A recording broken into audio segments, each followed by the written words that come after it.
Well, good morning. Thought I'd have you join me on my drive out to the airport this morning to check in and see how things are going.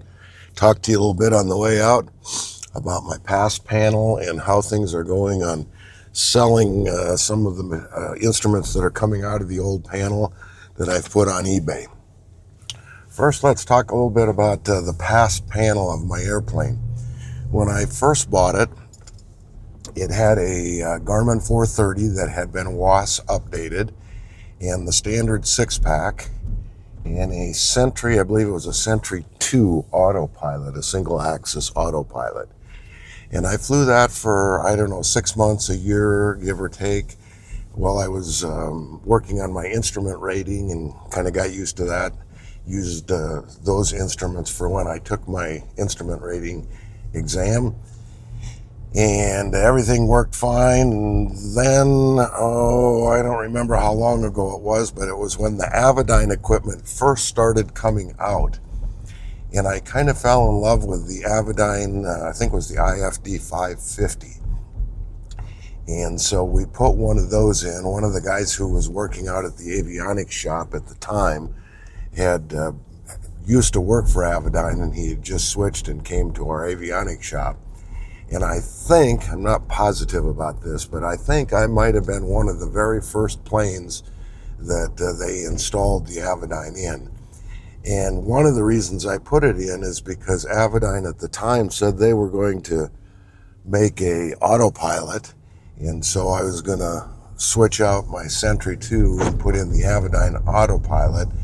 But then that never came to fruition. So I flew with the Avionics for a while, and like I said, really liked it. It was very intuitive, easy to use. And then, I can't remember for sure exactly how this happened, but I decided to, I remember what it was.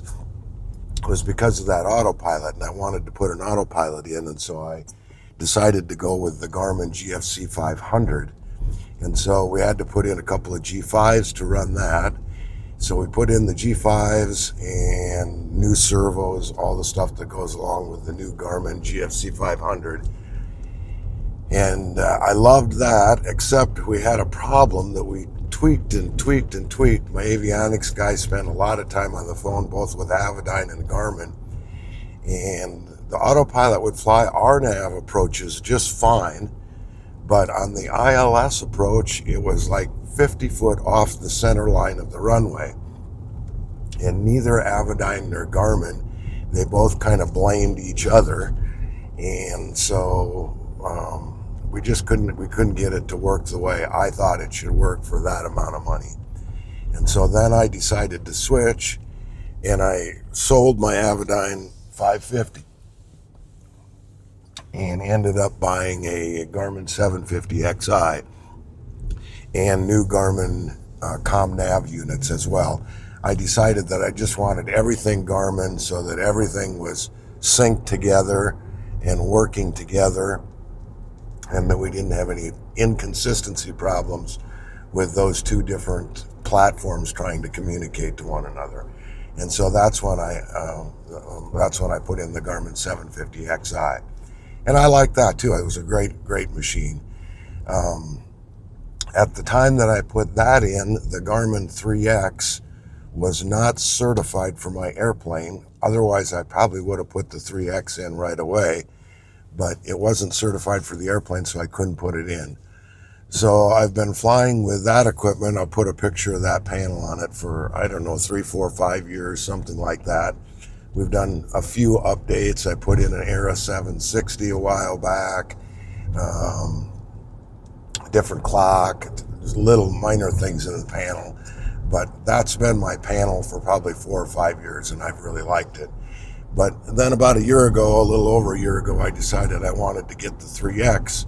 So that's what we're doing now, and that will enable us to get rid of one of the G5s and then have the G3X as my primary flight display.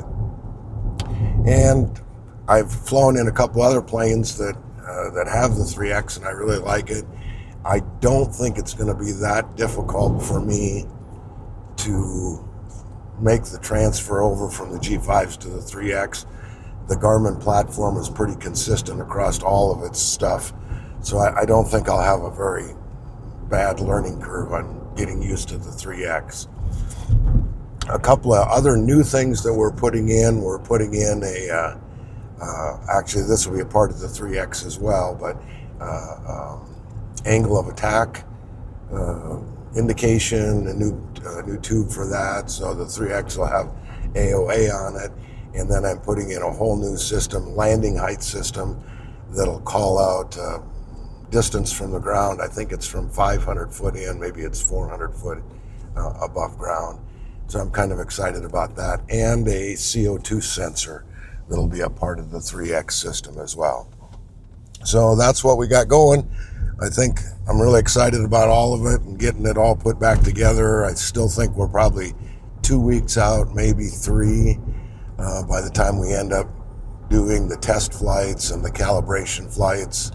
And usually there's always a few little bugs that need to be fixed and tweaked, so that'll probably take a day or two. So I'd say at least 2 weeks and probably pushing 3 before everything gets all done.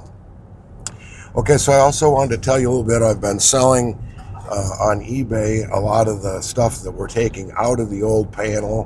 One of the Garmin G5s, I only need one now as a backup standby. Some of the old steam gauge instruments, some of the plastic panel overlays that were still left on the panel, that kind of stuff. And so far I've sold, I think just a little over $6,000 is what I've got for the instruments and items that I've sold so far. So that'll make a nice dent in the cost of the new panel. And that was all pretty easy. My Avionics people helped me. I had some questions that people asked who wanted to buy stuff on eBay that I didn't know the answer to, and the Avionics people were real helpful in walking me through that, yellow tagging everything, stating that it was all working when it was taken out of the airplane. And so I'm thankful. That's a pretty good dent in what the cost of the 3X and designing the new panel will be. So, all right, we're almost at the airport. I head out here almost every morning, Monday through Friday, mid-morning, just to check in with them. They usually have some questions. Yesterday I was out and we were talking about some location issues on some of the switches, the master avionics switch. So I usually just come out and check in and see if they got any questions and see how the progress is going, and get a free cup of coffee out of the deal. So thanks for being with me this morning. We'll get back to you when the panel gets a little bit closer to starting to go back together again.